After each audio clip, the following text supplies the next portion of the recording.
दोस्तों, भारत में आजकल एक और नए वायरस का प्रकोप चालू हो गया है। उसका नाम है लंपी वायरस और ये वायरस विशेष तौर पर जानवरों में, पशुओं में फैल रहा है और इसमें भी खास तौर से गायों में इस वायरस के लक्षण ज्यादा देखे जा रहे हैं। इस वायरस की वजह से हजारों की संख्या में हमारे देश में गायें मर रही हैं। सबसे ज्यादा प्रकोप राजस्थान और गुजरात के 20 से भी ज्यादा जिलों में लंपी नाम का ये वायरस है जो गायों में स्किन डिजीज पैदा करता है। इसकी वजह से गायें मर रही है। हजारों की तादाद में गायें मर चुकी है और खबर आ रही दोस्तों की ये वायरस जो है पाकिस्तान से भारत में आया है। राजस्थान में पाकिस्तानी वायरस का कहर देखा जा रहा है। 2000 से भी ज्यादा गोवंश की मौत हो गई है। राजस्थान में जोधपुर सहित 10 जिलों में इस वायरस से पशु चपेट में आ रहे हैं। गुजरात में भी बहुत ज्यादा इस वायरस के चलते 1200 से ज्यादा पशु मर चुके हैं। गायों का काल बन रहा है पाकिस्तान से घुसा हुआ ये लंपी वायरस। ऐसे में आइए देखते हैं कि आखिर ये लंपी वायरस क्या है और क्या ये वायरस पशुओं से, गायों से हम इंसानों में भी फैल सकता है। क्या है इसके लक्षण और क्या है इसके बचाव के उपाय। A to Z इन्फॉर्मेशन इस वायरस से संबंधित आपको इस वीडियो में बताएंगे। ध्यान से 2 मिनट की वीडियो को पूरा देखते रहिएगा। बताया जा रहा है दोस्तों कि दुनिया में सबसे पहले ये वायरस अफ्रीका से होते हुए पाकिस्तान के रास्ते भारत आया। अभी तक इस बीमारी का कोई टीका भी उपलब्ध नहीं है। इसके क्या लक्षण, उपचार और बचाव के उपाय हो सकते हैं, इस पर नजर डालते हैं। तो संक्रामक रोग लंपी के लक्षण क्या है। लंपी बीमारी की बात करें तो ये एक संक्रामक रोग है, यानी कि ये आसानी से एक गाय से दूसरी गाय में फैल सकता है। और गाय वगैरह, पशु, एनिमल वगैरह ज्यादातर अपन देखते हैं झुंड में ही रहते हैं। तो इस वजह से एक से दूसरी, दूसरी से तीसरी, चौथी, 8वीं, 10वीं इस तरह से अलग अलग गायों में ये वायरस फैल रहा है। लंपी की चपेट में आने वाले मवेशियों को तेज बुखार आता है और मवेशी के पूरे शरीर में गांठें और नरम छाले पड़ जाते हैं। मुंह से लार निकलने लगती है और आंख और नाक में भी स्राव होने लगता है। ये ठीक वैसे ही है जैसे हम इंसानों में आजकल दुनिया भर में और खास करके भारत में भी मंकी पॉक्स वायरस के लक्षण देखे जा रहे हैं। राइट, मंकी पॉक्स से जिस तरह से इंसानों के शरीर पर दाने पड़ जाते, छाले पड़ जाते हैं ना, ठीक वैसे ही पशुओं के शरीर में गांठें और नरम छाले पड़ जाते हैं इस लंपी वायरस के चलते। पशु चिकित्सकों के मुताबिक दुग्ध उत्पादन में कमी आना, मवेशी का ठीक से भोजन नहीं कर पाना भी इस बीमारी के लक्षण हो सकते हैं। इस बीमारी की चपेट में आने पर मवेशी के लंगड़ापन, निमोनिया, गर्भपात और बांझपन का शिकार होने का खतरा भी बढ़ जाता है। एक यहाँ पर सबसे इम्पोर्टेंट बात आपको जो ध्यान में रखनी है वो ये कि क्या लंपी वायरस से संक्रमित पशु, गाय वगैरह का अगर आप दूध पीते हैं तो इससे आपको नुकसान हो सकता है या नहीं। आइए देखते हैं साइंटिफिक थ्योरी इस पर क्या कहते हैं। वैज्ञानिकों के मुताबिक लंपी वायरस से संबंधित बातें जानने की कोशिश करते हैं। कैसे फैलता है ये संक्रमण। तो लंपी वायरस की बात करें तो ये संक्रमण मच्छर, मक्खी और चारा के साथ ही संक्रमित मवेशियों के संपर्क में आने से भी एक दूसरे गायों में फैल सकता है। इसके इलाज के लिए अभी कोई टीका नहीं है। ऐसे में डॉक्टर्स लक्षण के आधार पर उपलब्ध दवाओं का ही उपचार में उपयोग कर रहे हैं। इस बीमारी से बचाव के लिए जरूरी है कि साफ सफाई का खास ध्यान रखा जाए और मवेशियों को किसी संक्रमित मवेशी के संपर्क में आने से बचाया जाए। लंपी वायरस या लंपी स्किन बीमारी के हिस्ट्री की बात करें दोस्तों तो ये वायरस सबसे पहले साल 1929 में अफ्रीका में पाया गया था, लेकिन कुछ सालों में ये बीमारी दुनिया के और भी कई देशों में फैली है। साल 2016 में रूस कंट्री में इस बीमारी ने तबाही मचाई थी। तो 2015 में ग्रीस और तुर्की जैसे देशों में भी पशुओं की मौतों ने हाहाकार मचा दिया था। जुलाई 2019 में ये बीमारी भारत के पड़ोसी देश बांग्लादेश में देखने को मिली थी, जिसके बाद इसी इलाके से दूसरे देशों में फैली। साल 2019 में ही चीन और भारत में भी ये बीमारी पहुंची थी।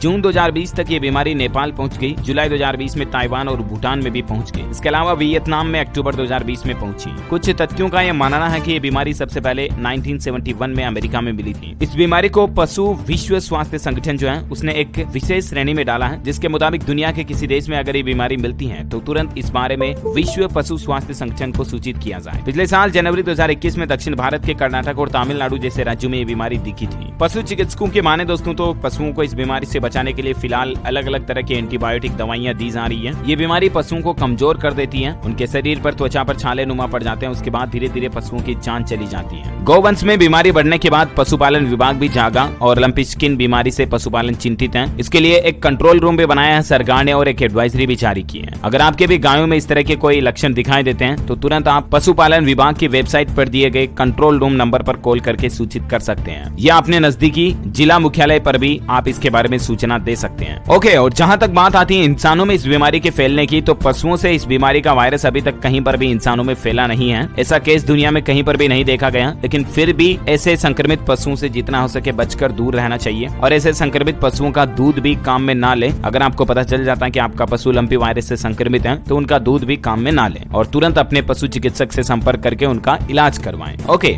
उम्मीद है दोस्तों ये न्यूज अपडेट इन्फॉर्मेशन आपको जानने मिली होगी। वैसे आप कौन से राज्य में रहते हैं मुझे नीचे कमेंट करके बताइएगा ताकि मैं आपके राज्य के समाचार भी आपके मोबाइल तक पहुंचा पाऊंगा। इस वीडियो को लाइक और शेयर करना, हमारे चैनल DLS न्यूज को सब्सक्राइब करके बेल आइकन जरूर दबा देना। Thank you, take care, good bye, जय हिंद, जय भारत।